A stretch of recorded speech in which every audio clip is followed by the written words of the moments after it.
Descubre los secretos detrás de tus dulces favoritos mientras te sumerges en un mundo de deliciosas creaciones. Las galletas de soda son muy versátiles. Pueden ser disfrutadas solas, untadas con algo o incluso desmenuzadas en sopa. Con su distintiva forma plana y textura rugosa, estas galletas son el resultado de procesos químicos fascinantes. El proceso comienza con la adición de hielo en un recipiente para evitar el sobrecalentamiento de la masa durante la fermentación. Luego, se agrega una cantidad precisa de masa preparada para iniciar la fermentación del nuevo lote, junto con agua, harina de trigo, levadura y enzimas que promueven este proceso. Después de una mezcla en la batidora durante aproximadamente 5 minutos, la masa se deja reposar durante 16 horas, permitiendo que las enzimas descompongan el almidón y el trigo en azúcares simples. La reacción de la levadura con estos azúcares produce dióxido de carbono, lo que hace que la masa se expanda. Finalmente, se ajusta el pH de la masa fermentada con bicarbonato de sodio para obtener el color, sabor y vida útil deseados. Después se añaden a la masa un toque adicional de sabor con un poco de sal, harina de cebada derretida y aceite vegetal. Luego, la batidora mezcla la masa durante unos 5 minutos para asegurar una distribución uniforme de estos nuevos ingredientes. La masa se deja fermentar durante otras 6 horas, permitiendo que el bicarbonato de sodio contrarreste la acidez y relaje el gluten, facilitando así la manipulación de la masa. Posteriormente, una máquina da forma a la masa en una lámina de 2 pulgadas de grosor y la pliega 3 veces sobre sí misma para crear las características capas livianas y escamosas de estas galletas. La lámina luego pasa por una serie de rodillos que la reducen hasta alcanzar un grosor final de aproximadamente 1 milímetro. Un troquel giratorio corta la galleta y le da forma, mientras que pequeñas perforaciones en la masa permiten la salida de la humedad y los gases durante el horneado, evitando así deformaciones. Finalmente, antes de entrar al horno, la lámina recibe una lluvia de sal como último toque antes de ser horneada. Ahora, la lámina de galleta pasa por un horno largo con distintas zonas de temperatura durante unos 3 minutos. Durante este proceso, el calor generado por las llamas hornea la masa desde arriba y desde abajo, provocando que el bicarbonato de sodio presente en la masa se convierta en carbono. Como resultado, el gas dióxido atrapado en la masa se libera, expulsando la humedad y formando burbujas en las galletas horneadas. Una vez fuera del horno, un rodillo divide la lámina en filas, que luego se transportan en una cinta transportadora y se mantienen alineadas gracias a unas ruedas de alineación, similares a las tejas de un tejado. Posteriormente, otro conjunto de ruedas separa con suavidad las filas en galletas individuales. Estas galletas son luego guiadas a través de una serie de puertas hacia un riel que las lleva al equipo de embalaje. En ese lugar, las galletas se posicionan verticalmente y la máquina las divide según la cantidad deseada por paquete, como los típicos paquetes de 2 galletas. Los pares de galletas ingresan a una máquina envolvedora que las intercala entre una lámina de película plástica impresa y las sella y corta simultáneamente entre cada par. Todo este proceso ocurre a una velocidad impresionante de 525 paquetes por minuto. Ahora veamos el cono de helado.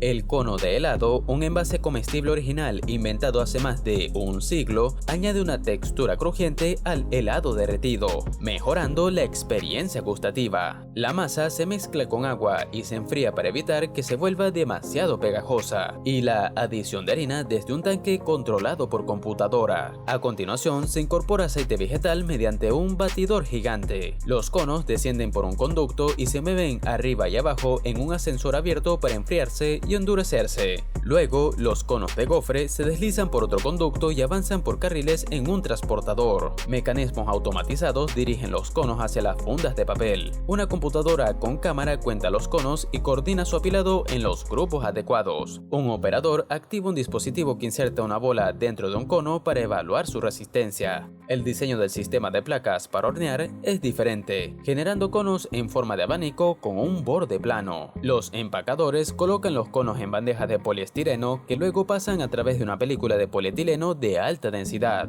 Un sellador calentado finaliza el proceso de envoltura, mientras que una máquina de rayos X proporciona información sobre el contenido a una computadora, que supervisa los conos y alerta sobre cualquier problema. Luego, brazos automatizados manipulan las cajas, abriéndolas para insertar los paquetes de conos. Además, aún se está procesando otro tipo de cono. Los conos de pastel presentan un nivel de dulzura dulzura menor en comparación con otras variedades y exhiben una textura que se asemeja más a la de un pastel. La masa se vierte en moldes verticales que cuentan con núcleos de metal con fondos planos en lugar de puntiagudos, lo que contribuye a dar forma a los conos y mejorar su textura escamosa característica. Durante el horneado, los conos atraviesan un conjunto de calentadores de gas y son enviados directamente a la estación de empaque, emergiendo del horno con una textura crujiente y hojaldrada, sin necesidad de enfriamiento adicional.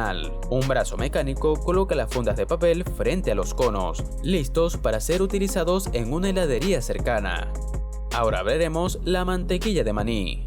La historia de la mantequilla de maní se remonta al siglo XV, cuando los africanos preparaban guisos de maní, aunque la versión moderna de esta delicia fue inventada en 1890 por un médico estadounidense como una alternativa proteica para aquellos con problemas dentales que les impedían masticar carne. Los maníes runner son los más adecuados para la producción de mantequilla de maní, esto debido a su uniformidad en tamaño, lo que garantiza un tostado homogéneo. Al llegar a la fábrica, los maníes ya están sin cáscara. Para obtener un frasco de mantequilla de maní de 18 onzas, se necesitan alrededor de 20 onzas de maní, o aproximadamente 1000 maníes. El primer paso consiste en tostarlos. Los maníes son introducidos en un tostador de aire caliente a 399 grados Fahrenheit, donde son agitados para asegurar que se tuesten de manera uniforme. Casi 4 toneladas de maní pasan por este proceso cada hora, cambiando su color de blanco a marrón claro. Posteriormente son enfriados rápidamente a temperatura ambiente utilizando ventiladores de succión, lo que detiene el proceso de cocción y previene la pérdida de aceite. Luego, los maníes pasan por una máquina denominada plancher, la cual elimina la piel exterior al flotarlos entre correas de goma. Además, esta máquina separa los granos y elimina el corazón del maní, que tiene un sabor ligeramente amargo. Es importante destacar que los residuos no se desperdician. Las cáscaras se destinan a la alimentación de cerdos en granjas, mientras que los núcleos son empleados como alimento para aves. Los cacahuetes son depositados en una gran tolva de acero inoxidable, desde donde caen al molinillo para ser molidos hasta obtener una pasta. En esta etapa se añaden otros ingredientes como sal, azúcar o algún otro edulcorante natural, junto con una pequeña cantidad de aceite vegetal hidrogenado que actúa como estabilizador para evitar que el aceite de maní se separe y flote en la parte superior del frasco. La mantequilla de maní no contiene colorantes, edulcorantes artificiales ni conservantes y no requiere refrigeración.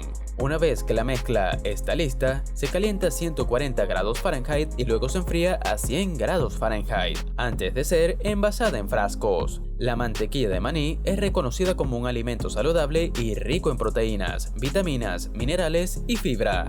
Los frascos se sellan herméticamente y pueden conservarse hasta por un año. Y ahora veamos los donuts. Los donuts originalmente eran fritos en grasa de cerdo. Evolucionaron cuando se descubrió que, al retirar una porción de masa del centro, se cocinaban de forma más uniforme. Hay dos tipos principales, de levadura y de masa para pastel. Los de masa para pastel se vierten en aceite caliente y se fríen por unos minutos, mientras que los de levadura requieren un proceso más elaborado con mezcla de levadura antes de ser moldeados y fritos. El proceso de fabricación de las donas comienza con una hoja de masa que pasa por una cinta transportadora, donde se aplana a 3/4 de pulgada de grosor. Luego, la masa se trata con canela y se enrolla en forma de tronco. Después, se rocía con agua para mantenerla pegajosa, mientras se aplana nuevamente y se corta en pedazos. Estos pedazos se depositan en bandejas y se llevan a una cámara de fermentación para que la levadura haga su trabajo durante aproximadamente 20 minutos. Posteriormente, las donas se fríen en aceite caliente y se glasean antes de ser empaquetadas. En cuanto a las donas rellenas, la masa se transforma en pequeñas gotas, luego en discos y finalmente en bolas redondas. Estas bolas se fermentan y fríen de manera similar a las donas regulares, pero con la adición de un relleno de gelatina. Y hasta aquí el video de hoy. Suscríbete al canal y coméntame qué productos te gustaría ver en próximos videos.